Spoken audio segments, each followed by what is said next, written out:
Hello, everyone. Welcome to another episode of the White Belt MMA podcast, and it's an absolute pleasure to have on the show up and coming MMA fighter Alan Martinez. How you doing, my man? Hey, man, I appreciate it, man. Thank you for the opportunity. I feel amazing. I'm having a great day. How you doing, brother? Man, I mean, like we were talking a little bit off camera. Doing pretty good. Enjoying this Mother's Day, but like you said, we're also putting in the grind. So, like I told you off camera, I really appreciate the opportunity. Just you didn't have to give me this chance. You didn't have to give me the time that you could have been spending with your family, but instead you're spending your time with some 24-year-old kid on his White Belt MMA page. So appreciate that, my man. Nah, man, pleasure's mine. Like I said, I'm here to help out. Like we were talking about off camera too. Here to help out, man. And I'm 24 as well, so it's like one of those things. Like, all right, that's probably why we're clicking right now. It's perfect. No, 100%, bro. Yeah. So, dude, every fighter I like to bring on here, dude, I always want to know about their story. I mean, I know you train with Johnny Munoz and Alex Coyotes at Phoenix Jiu-Jitsu, but, I want to ask about your start. You know what I mean? Like, how'd you get into combat sports? Because I know for Johnny, he comes from like a family of Jiu-Jitsu black belts. And for you, like, was that the same thing? You know what I mean? Like, your family was just indulged into Jiu-Jitsu, or was it one of those that you kind of found your own path?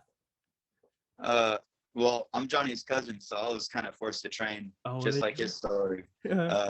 His dad's my uncle, so his mom trains, my aunt, and then my other cousin, my brother trains. So we're all black belts. So that whole thing, like getting involved, I didn't want to do it. Same like him, we were forced to train. That was non-negotiable. We had to train twice a week, and I think like for me, I took it the worst because I was the youngest. And I had a mental block on everybody. So my cousin Talia, she'd beat me up. Johnny would beat me up. Robert beat me up. And then people in the class would just beat me up. And I'm just like, I hate this. Like, why am I even here? Like, why do I have to do this? Yeah. And it just took so much time for me to like realize, like, dude, I don't want to do this no more. Like, it was like, man, I want to do it. Like, I just try to figure out all the ways to get out of it. Girls would always armbar me. This one girl especially would armbar me, always hurt me. And like, I used it like as a scapegoat, like, oh, my arm and this and that. And even though like I quit, like I technically quit, I was like, I'm done with this, I don't want to do it. I still had to go and watch the classes. So I couldn't really get out of it. And my aunt was like, I'm not gonna have you quit. Like my nephew's not gonna quit. So she was like, I'm gonna teach you how to get out of that arm bar. So she taught me how to turn the key, where you turn, roll to your stomach and get out, and how to get up and then reapply it. So then I did it to the girl, and then over and over time, I kept just countering and getting out and then actually getting the better of her. Then she quit. I stayed with it. I realized like, shoot, I'm getting good at this. I want to compete, that whole thing. So it just one of those things, like I didn't want to do it at the beginning. So when they asked, oh, you've been growing up and you're fighting your whole life. It's like, I have, but in the beginning, no one knows about the beginning part where it's like, I'm 6 years old. I'm getting my butt whooped. I don't like it. Like, what am I doing here? What is a normal kid going to a jiu-jitsu class, getting their butt kicked? It's like, and then everyone's like, yeah, good job right after. Yeah, no, I feel like that's like the one thing. Story for sure. The one thing that makes you laugh about, like, because I like to train jiu-jitsu as well, and like that's the one thing that makes me laugh about like just combat sports in general. Like you're getting your ass beat, but then like right after you get a pat on the back, dude, you're getting better, and then like you said, it's like for you, like you think about it and you're like, dude, what? Like I was getting my ass kicked that whole time. Like what you mean? But dude, like you said though, for you, like you had that period that you didn't want to, you don't want to train.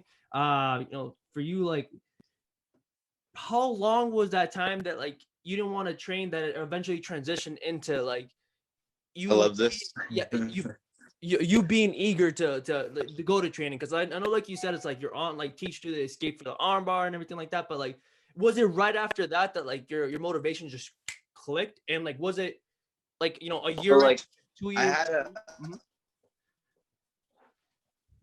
yeah. So I got in 03, like April, May. It's like springtime 03. And we've had like in the beginning, like you don't like it, obviously, probably 6 months to a year to this. Is this a new thing? This is what we got to get used to. And then in December of 03, the unfortunate, we had a passing of my mother. She passed away, And that was a big thing for us. Like, it took us a hit, and we didn't train for a little bit, and then we got back on it, and just like life kind of happened. And then once we got back into it, it almost was like, because of life happening that way, you use that as like escape to reality. You go into jiu-jitsu, you don't worry about bills, you don't worry about nothing that's going on outside of jiu-jitsu, because if you're in school or work, you're getting your ass kicked. Someone's beating you up while you're thinking that, while you're training, because you're not focused. So for me, it was like life happening. It made me like driven more, like, this is why I need to train. I trained for this. And then eventually wanting to compete, that was another thing. I never wanted to compete. I hated it in the beginning. How does a kid from hating it want to compete and then do successful in competing? So for me, it was more like life happening, using that as like jiu-jitsu as a scapegoat, like a safe haven. And then realizing like, I'm stuck doing this till I'm 18, because I can't control I can't control what I'm doing, because my uncle's going to tell me you're going to train. And that's like, might as well be good at this. Might as well get good. And then I was going to get into fighting and just keep doing what we're doing. No, and 100%. And like you said, it's like, you don't want to compete. So like, please let us know about those, like that first jiu-jitsu competitions. How was the nerves? And then I'm gonna ask you the same question later on when it came to your first fight. Yeah, for sure. So like, me competing, I've seen Johnny compete. That's like a lot of the motivation and inspiration type thing. You see your cousin do it, and you get the butterflies, you get the nerves too. Like, if you're in there, because you see a family member or someone that you really know in there, and you're like, oh, do this, oh, do that. Like, so seeing Johnny compete, and then my brother Robert, I saw him compete before I competed. It was kind of cool, like checking it out, and then being in that energy and the atmosphere of it. And then in 07 in November, I went to my first tournament, and for me, I was very nervous, like kind of like those nerves where it's like, I don't say much. I'm kind of to myself now, like, oh shoot. Well, normally I always like talking, I'm outgoing. They call me Boca, my family will, because it's just like, Alan will just keep going. But it's like, when I'm nervous, it's like, all right, Alan's quiet, what's up? And it's like, for those first few tournaments, with my first tournament, I won. And it was one of those things like, ooh, this is so great. I had a few matches. All I did was pull guard, hold the kid in the guard for like 2 minutes. I only had a minute left. I'd sweep them, get in mount, maybe go for an arm bar, or just sweep and win, and just stall right there. So I did that in all my matches. It was literally my game plan. I didn't have any takedowns at the time. I just would pull guard, keep a good close guard. No one could really open my close guard. Make them frustrated where they mess up. They do something dumb. They make a big movement, and I feel it, and I just turn them, and they'd fall right over, especially being a kid, where it's like, it's even. Everything's matched level-wise when it comes to your size and the weight. So if you knock a kid over on balance, it's like, he ain't gonna be like a wrestler nowadays where it's like, oh, he has a good base. And that kid's gonna fall right over. Like, at the time, my first few tournaments were just like that. My first 2-3 tournaments. And then I do the Worlds. I'm like 9-0. I'm on cloud 9. Like, I'm beating everybody. I'm like, oh, this is great. I love this. So I used to be like the crybaby kid, and now all of a sudden I'm winning tournaments. I won a bike. I won like a couple little things. Like, just back in the day, they'd give out bikes when you'd win a tournament, especially the tournaments we did in Southern California. That's how they kind of did it out here. And it was kind of cool. Like, oh shoot, my cousin got a bike. I want a bike. How do I get one? Just beat up those kids. Okay. And like, the thing about it was like, you're nervous and all, but I didn't compete till 07. I started in 03. So you figure, what's that, 4 years? So people get in like their first year and they go compete, and then they get frustrated why it didn't work out for them. It's like, I was 4 years into it, and yeah, I was a little off and on as a kid, but it was more of I'm doing it as like self-defense kind of thing. I wasn't doing it as, I'm going to compete one day, And I think that's what helped the beginning process. And I always encourage people to think that way when you come into jiu-jitsu or any type of like, I want to fight or this and that. They come in with that mentality. I want to be a fighter. If you ask a fighter, did you want to be a fighter when you thought of it? It's like, no, I just want to be a regular kid. I was just doing this. I ran into that at 16. I got into that at 14. But the years before that, they weren't like, oh, I wanted to be a fighter. It was like, no, I kind of want to get into like fitness, self-defense. You start with that mentality, and then it grows and blossoms from there. But when you start with, I'm going to be a fighter, you're looking at the iceberg at the top, and you're not looking at the bottom part under the surface. You're skipping all that, and you go to the fighter part. But you don't look at the beginning part, the process, the whole who's around you, your family, what makes you want to be a fighter, what makes you want to do what you're about to do, your why. So that's what people, they underlook right there. So yeah, but on to the whole tournament thing, nervous and all that. Yeah, for sure. Like I was a completely nervous kid and all that. So tournaments and all that, still nervous to this day, but for sure. And just doing my thing and representing the gym. So it was fun. No, 100%. And like, dude, I really want to, I want you to add on a little bit to what you said right there. Like, about like, if you ask a fighter, right, like, when do you want to become a fighter? Like, like you said, most of the time it isn't. Most of the time it starts as a self-defense and eventually turns into fitness. Yeah. And then you said that you said, eventually, they find their why into why they want to fight, obviously after they get past the self-defense and the fitness part of it and like they really start to enjoy it. So let me ask you, like, what was your why? So like, from just going into jiu-jitsu and going into MMA, like what made you want to make that transition? I want to change people's lives, brother. So for me, I teach jiu-jitsu as I teach the kids. I've been teaching jiu-jitsu since I was 13. So I've been training since I was 6. So you figure that's about 6-7 years. And then I started teaching. So that's a good amount of time for me to understand it as a kid and be an orange belt and start teaching. I think I was a yellow orange belt trying teaching the kids class and helping out kind of, but not like running it, but like being an assistant, being around it and like helping out the kids classes and all that. So it's kind of cool, like going from that, and now I'm 24 and I've done so much between that time frame, those 11 years of growing as myself, like on myself growing, being a stoic, trying to be like just philosophical in certain ways of life and look at life like that and look back at, okay, why did this happen for that reason? And you find those whys, it makes you feel more at peace. So like my why is to help somebody else. Like that's my why. One person, if I could change one person's life, I've done enough. But for me, it's kind of interesting because I've changed many lives, but I still shoot for that one, like I haven't done any yet. I need to do another one. I haven't done any. Oh, I did one. No, I really didn't. So that was yesterday. I need to change another person's life today or something in that way of bettering a kid's life, making them, because they come into the gym all like shy and their head down and then give it a few weeks or a month. And then it's like their chest starts popping out. They feel a little better. They walk with their head up. They look you in the eyes now instead of ducking you.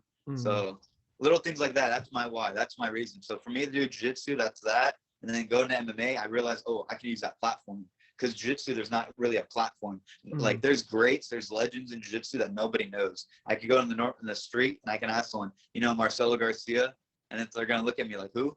And I'm like, Rafa Mendez, any of these guys? No, I don't know them. Oh shoot, okay. What about Conor McGregor? They'll go, oh yeah, I know that guy. So you got that MMA and the jiu-jitsu, you're not really gonna find the same amount of exposure. So for me to go into MMA, and then I kind of looked at it too, like I'm meant to do it. Like the whole process in the beginning, the ups and downs, like there's a reason why I had to stick through it to get to this point. So my why literally is to like just change someone's life.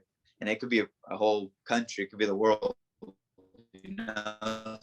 So I think a little small, but at the same time, I'm thinking so small that it has to be big.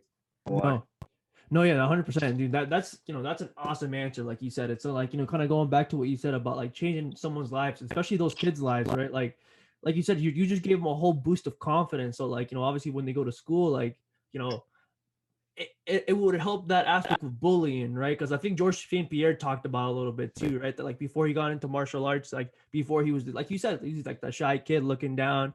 But then I said after he started doing martial arts, that confidence came, and that eventually strayed the bullies away. So like, dude, for you to help out kids, and then like you said, just change like a person's life and using MMA as a platform, dude. That's such a beautiful answer. And to transition into the MMA aspect, like you said, it's like you eventually got the name Super Glue because of your jiu-jitsu and like being that blanket that no one can kick off. So where does the origin of that nickname come from? Because honestly, like if you call anybody a super glue or anything of that aspect to a jiu-jitsu player or just anybody that does grappling, like they're over the moon because that's how like the jiu-jitsu is on point. So for you, what was the origin of that nickname?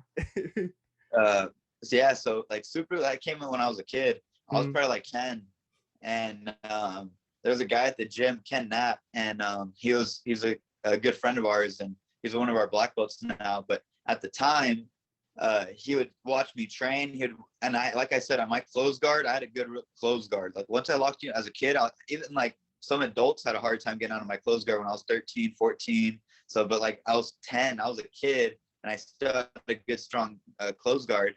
and he'd be like, man, Alan sticks to them. Like, he's on them, because people would be picking me up with them. I'd be stuck to them, literally. I'd be in close guard, but I'd be hugging them. And I just wait, because you're going to get frustrated. I'm not. I'm chilling.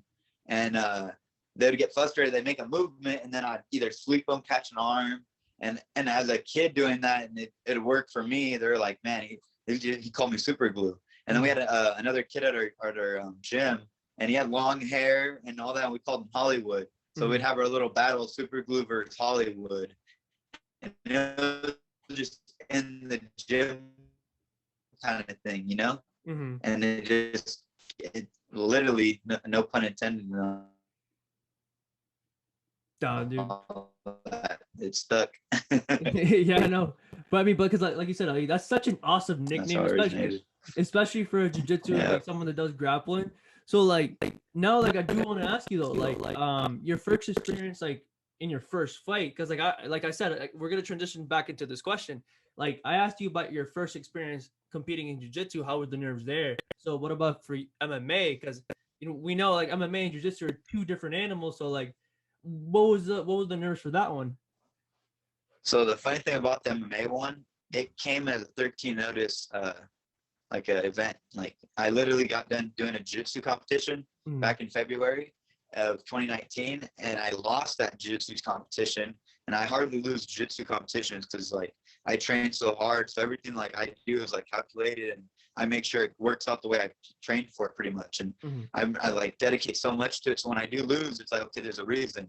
Find your why. Find the why into why you lost that tournament. There's something that outside just jiu-jitsu maybe in life that you need to correct, you need to fix, and then you'll have a better result. So for me, I was like, okay, dang it, what was it? I don't know. After the tournament, I go and train three classes that Monday, the following day, and then I get a call from my uncle that night, and Johnny had a shoulder injury that weekend, and he was supposed to fight in that same card, and he called me and he's like, hey, Alan, what do you think about fighting in 13 days and replacing Johnny? And I was like, whoa.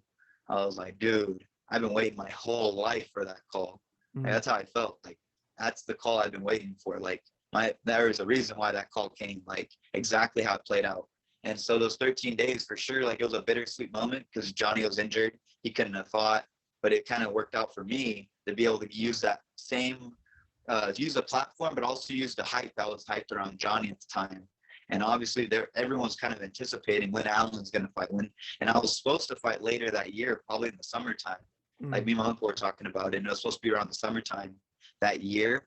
And it kind of worked out in March 10th on 2019, the fight. And the nerves for that was crazy because you got a man in there willing to beat your head in and kick you in and break your arm, put you to sleep. Like the whole like the nerves, it was a little different than jiu-jitsu because jiu-jitsu, I've gotten comfortable there. Like the whole like competing, worst that can happen to me is I get tapped out. And then in fighting, the worst that can happen to me is I die. So it's like, that's how you have to look at the whole thing. Like there's two different nerves for sure. But what kept me like at peace was when I was getting ready for that fight, the 13 days, I was using a sauna at Johnny's house. And my uncle has books in the sauna. And one of the books I grabbed was a book of 5 rings. And I opened up the first like introduction, the first little part of it. I literally just flipped the page open. And I was like, I'm just going to check this out while I'm in here. And it says a samurai is willing to die in battle. Like he's understanding he's willing to die. Like he's going into this battle, not with the whole, I don't know if I'll die or I don't know if I'll win. Like he's willing to die. Like he's ready to accept that part. So he's going to give it his all and commit to everything he's doing. So I had that, like, as soon as I read that, like it was perfect timing to hear that, read it, to have it in me where I was like, okay, so every time I fight now, when I go, you can see I'm willing to die in there. Like every time I fight. So that for the nerves, it was more intense, but the learning how to be comfortable and finding the why and finding my reason, it makes it a little more better for me. No, dude. And that's awesome, dude. So like, because like right after like your first 3 fights, like most of them, I mean, the first one you won in the second round, and then like after that you won in the first round. So like once you get that victory, especially in MMA, is there like a sigh of relief that you're like, dude, like it's like yes, I did it? Or are you one of those that like after you win, you're like, all right, onto the next one, or do you kind of give yourself some time to enjoy the win, kind of enjoy the hard work that you've been putting for all that training camp for that fight?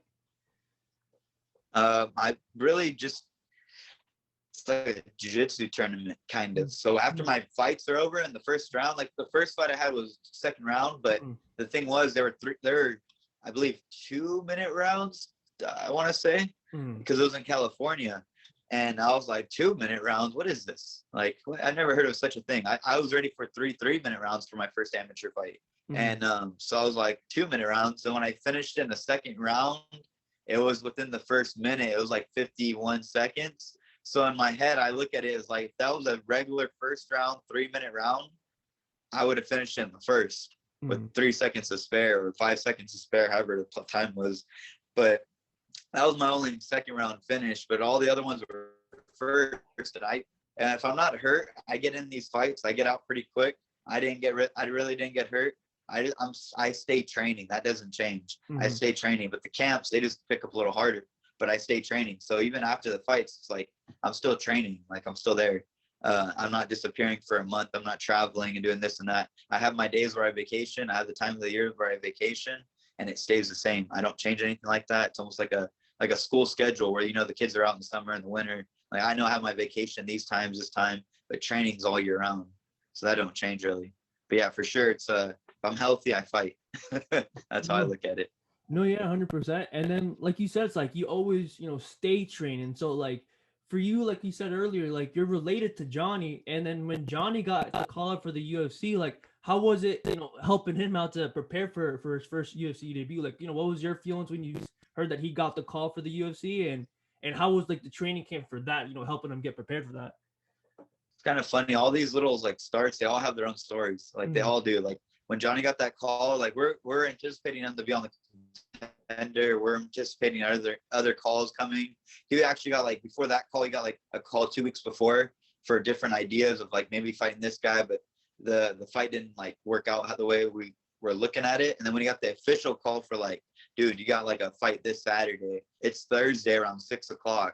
He gets the call for Saturday. So that's technically 2 days, but the next day he makes weight. By the time we get there, it's already Friday. He fights Saturday around 2-3 o'clock, however it played out. It's like, that's literally like a 1 day notice, technically 24 hours. It's like a day notice. So the whole getting the call, I was teaching the class because they were dealing with the call in the office. It was Johnny, John, a few other guys, other coaches at the gym, and they were in there and they were just talking it out, like, what are you going to do? But I was running the jiu-jitsu class at the time, and I'm training. I'm rolling with one of the guys, and then I get called off the mat by one of our other coaches, and he's like, "Hey, Alan, come here." And I'm like, "Dude, you not see I'm like running the class right now. We're sparring." Like, he's like, "No, get your ass over here." And I'm like, "Oh shit, it's serious." Like, "Oh shoot, these guys are in the office. Something big happened, but I don't know what." And then he tells me about like, "Oh, Johnny's taking a fight in Vegas. We got to go now." And I'm like, "Oh shoot." And we literally, like, it wasn't even 100% official yet because the other team had to agree on it because there was a Ray Borg situation with him getting out with the COVID, and then he had to fight someone else. But Borg is out. So technically, it was Johnny and Nate Maness being two replacement guys for each of the other fighters. So it was kind of interesting how that played out. But yeah, I mean, hats off to Nate Maness. He got the decision, but the whole fight literally went to Johnny. Like the whole getting him ready and everything, looking at the whole fight, it's like, yeah, you have a couple nut shots, and they were like high thigh, whatever. He played it out good, but it's like the whole, like, him winning, he dominated. I don't see where he dominated. Like it makes me frustrated how these judges don't see a guy controlling you against your will. You can't do nothing. You're defending the whole fight. Like, even in the first, they should have been finished. Nowadays, the way they're stopping fights, like, it should already been finished. Like, yeah, there's some fights that are going on longer, but the way Johnny was like controlling, dominating, no fighting back, it's like the first round, that could have been over right there. But then the whole Johnny trying to take him down and then getting some ground time on him, whatever. I think Nate Maness got one takedown in, and it's like, okay, but he had no real like control. So the whole thing, how it played out, it's kind of interesting, but it was a bittersweet thing as well because Johnny's so like stoic as well. So he used that to better himself. It was almost like I mentioned it to him. I thought it this way, like, I'm glad it happened now instead of like him on a 5-fight win streak, him about to fight for the belt, and he loses that fight before the belt. or something like that. And then he has to learn how these fighters are usually learning at the time where they lose their title shot contention. Like that fight, like where it mattered, you freaking lose that fight and you're like, dang it, now I got to start again and go on a 5-fight win streak again when I was already having a good momentum. So I'm glad it happened now, so that it's already like, okay, we learned from it. And then Johnny's way better from that time now. Like I'm so excited to see him fight when he fights again. So I'm just waiting on that. So when he fights again, and we're gonna be all pumped for that, because he's still getting better. It's crazy. So the growth and the elevation of that fight and the whole like getting the UFC call, like we're already foot in the door. I can look into the future in a sense, like seeing it, like, oh wow, Johnny's in the UFC. This is the protocols he has to go through. I can visualize that for myself. Oh, these are the protocols I got to go through one day, and that's how I look at it. So that's a whole like blessing for sure. And getting the call is exciting. Going out there, it was rushed, but it was a good little experience for sure. UFC takes good care of their fighters. No, 100%. And like, I do want to ask, because I asked Johnny this a little bit too, like in our first interview, about the UFC like headquarters and like the performance center. So for you, like that, you know, like someone that like he says, like we watch the UFC like every weekend, right? Like UFC is like the top promotion. So like when like you and Johnny are there at the performance center, like for you, like what are the feelings like? So I know you kind of mentioned a little bit, like you're looking at like this is like, oh, like okay, this is like what I'm gonna do in the future, but like you're at the performance center, like for you, did it just feel like a dream in a way that you're like, holy crap, I'm in this like state of the art facility, like it's awesome. So like how was that? Like how was that feeling for you? So like, I mean, I don't really get too like starstruck. I look at everyone as humans, so we're all the same. So everyone's on an equal level. So like, yeah, you'd be like, oh, that's that dude. That's kind of cool. But like, you don't go, oh shoot, that's Volkanovski right there. Oh shoot, O'Malley's over there, and you got Ngannou walking around. Armour just pulled up for Forrest Griffin's in the build. You don't get that whole like, for me at least, I don't get the whole like, whoa, like, yeah, I know it's them, but I know I belong there. It's weird, like I have that feeling, like it's ready, like I get comfortable, like I'm there, like eating at the cafeteria when it was open pre-COVID. Like they have the best food there at the cafeteria. Like that food's bomb, and they hook it up. Like they ain't holding back on these fighters. They take good care of them. So it's like, and they got the PT there. That's for the fighters. So like Johnny would get the PT access, but he tells me how it is, and I'm like, dang, because we have other PT sponsors, and they do quality work as well. But the UFC PI, everyone has their own different trades. So you have different guys there doing a little different things. And like my sister, she's one of our massage therapy sponsors. She does it completely different than how the physical therapies do it. So everyone has their own little flavor. So going to him doing the PT there, me being there with them around it, and like just soaking it in. I was in there when I was an amateur. So that was the fun part. I was always saying like I was the hottest amateur in the game. What are the amateurs in the PI right now? And it's like I'm a nobody in the PI, you know, and it kind of feels good. Like I feel at home. Like get used to like seeing. No, yeah, 100%. But like, I do have to ask you a random question. I know you said like you mentioned the cafeteria part of it. So like, and like you said that they hook up the fighters. So I have to ask you, you know, what was your food of choice when you got there? Like, you know, was there some kind of salad? Steak, bro. No.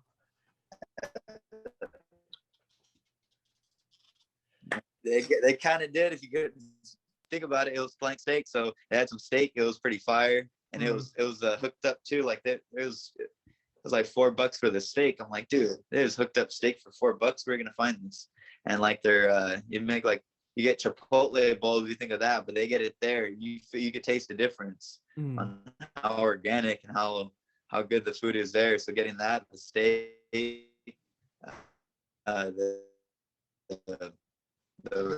rice there is fire. Like all the food there was fire, dude. So like I had rice, vegetables, and the steak, and it was just like I used to just eating this. Yeah, it was really good. No, 100%. But that's crazy though. $4 for a steak, dude. Like I feel like now, like if you just go to a random Chipotle, they charge you like $20 a bowl now. So it's like they charge you more for the avocado, bro. They charge you more for the guacamole. Yeah, dude, it's honestly insane, bro. But dude, that's awesome. So you know, to transition back to your career, dude. You know, you're just freshly off a win right now, like for, you know, first round submission. So dude, like, tell us like how was it, preparing for that fight, and tell us, how you feel to pull off the win in the first round. And like you said, I know you said you kind of look at it as a jiu-jitsu competition, next one up, but tell us a little bit about your training camp for your last fight. So for like it was interesting because my first pro fight was February 26th, and having that fight and then fighting again April 30th, it was literally within like a 11-week process, however. So it's like I enjoyed myself for like the first week after the fight. After my first pro win, I was like, dude, this is awesome. I enjoyed myself the first week, and then I kind of was getting back. I was still training, but like I was enjoying myself, like just kind of like not really watching my diet or not running every day like I'm normally doing, because I'm like, I'm gonna chill for a minute and then I'm gonna get back on the whole little running every day and watch what I eat kind of thing, and getting into the whole control myself, control my diet, control what I'm doing now in training.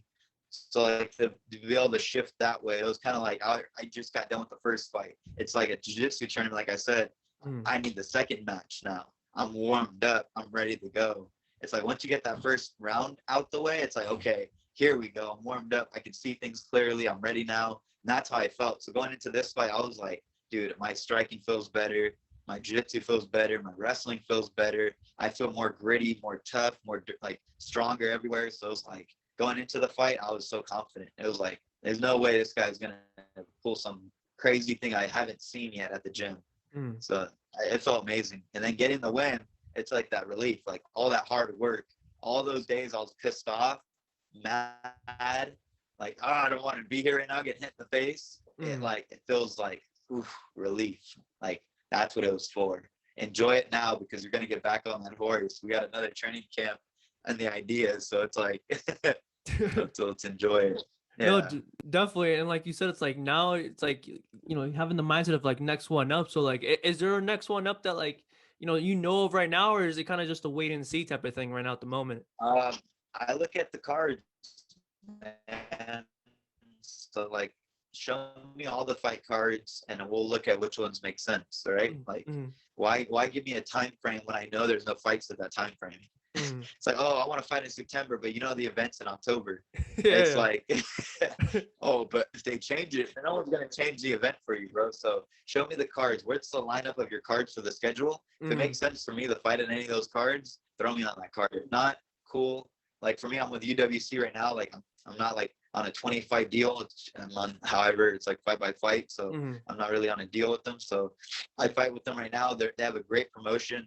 Their UFC Fight Pass, so that whole thing, and the guys in charge, they're awesome people. So for me to be on it, it's kind of a blessing to be out of King of the Cage, go into that, and then now I'm just kind of, let's keep fighting until things open up over here. See what's going on with the promotion in California, the West Coast area.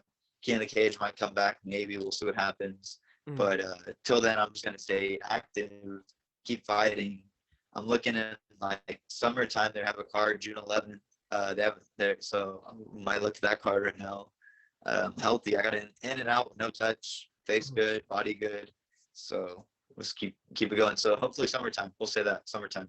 No, yeah, that's awesome. But like I do have to ask, because you kind of like brought up about like stuff opening up on the West Coast. Like how has the pandemic affected like you though personally, like in terms of like stuff that like you're able to do and stuff? Like has it like limited you, or is it kind of like you've still been able to do like train and do all the stuff that like you would normally do? So the pandemic, I think it threw a lot of people off. I mean, it threw the world off in a sense. But for me, like I was training and we're like, oh shoot, we got to close down the gym. What's going on? Like, it kind of like, is this real? What's going on? Are people going to drop off the, like, start crashing their cars? They're all dying in their cars. What the hell's going on around here? Like, what do we got to do? A lockdown? Like, I just wanted, Johnny had a fight coming up in April. This happened all craziness in like March. So 2020, and Johnny was going to fight in April 2020. I just got done doing medicals. We're doing medicals out in San Pedro. And we got a thing on, like, we're at his grandpa's house, and we're looking at the TV, and they're like, oh, they're gonna shut down hockey games, NBA's getting postponed, like the whole shutdown was happening. I'm like, shit, that's happening for that. I mean, what's happening with your fight, Johnny? They're probably gonna close your fight down. And then so that ended up happening with his fight getting canceled and the whole COVID thing and not being able to like run the gym or teach. Like we're like, oh shit, how are we gonna keep everyone like informed, like training and accountable? Like, yeah, there's COVID going on, but we got to figure out how you can train from at home. Mm-hmm. And for us, me and Johnny were still training. Like we had each other, so we could literally just go to his place and we train. Go to the gym, just me and him, we train. And we literally we had some interesting little like wars in there. I learned so much in there. I was getting my ass whooped every day in those, I call it quarantine training, and that shit was interesting. I learned how to really dig deep in there because Johnny was frustrated when that guy doesn't get a fight. Like he has everyone he scheduled a fight in the beginning pulls out. Everybody, swear. Like you start 8 weeks out, you feel brave. You start thinking 2 weeks, 3 weeks out, you're like, oh shit, that guy's still here. Like, I haven't fought him yet, but fuck, I see him grinding every day. He's posting. That guy's just a beast. I hear stories about him. There's gym, there's this and that. I don't know what the illusion is, but people pull out. Everyone seems to pull out of his fights. So he was frustrated around that time too. And then for us, we were training, and he was taking the frustration out on me a lot of times, which was a blessing because it makes me stronger, it makes me better. And then we found we ended up playing Call of Duty. That was like one of those go-tos. Like we can't train really every day. We can't be teaching. My brother was on it, and it was like that was one way to stay connected with him. And then Johnny too. So it was like just play Call of Duty, bro. And we got like a lot of guys in the gym that we'll play with and all that. So it kind of like fell into that. We train, we play Call of Duty. Train, play Call of Duty.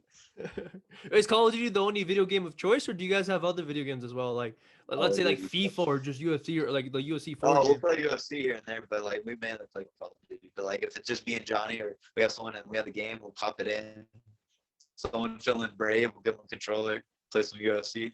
And then we always like when's Johnny the downloadable content in the game? We're waiting for that. That'll be fun.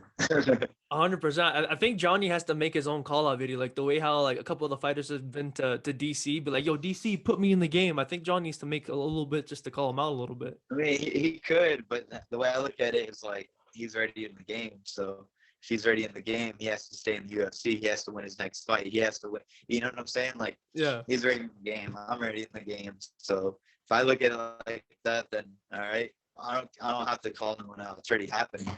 I'll eventually might put myself in a position where I might have to, where it's like, do you want to be in the game? I'm like, yes, I want to be in the game. Well, then tell DC right now. So, okay, DC, I want to be in the game, right? It'd be like one of those things when they put you on the spot, like right after a UFC fight win or whatever. Yeah. And that'd be like, oh, there's your call out. There's your video for it, the call out video.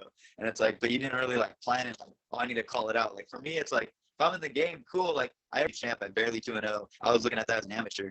So it's like everything I have to do, everything I have to go through has to be for a reason. Everyone I have to meet, everyone I have to see, every podcast I have to do, everyone I have to give a shot to. Like there's a reason why I have to do it. So I make it happen. It has to work that way. That's how I look at it. 100%. And like, you know, like I really appreciate the opportunity, bro. So like, you know, before we go though, I do have to ask one last question. And I feel like, you know, this question's kind of like formed throughout the interview because it, you know, you talking about how like at the beginning you don't want to start jiu-jitsu or start training at all to now that you're fighting MMA.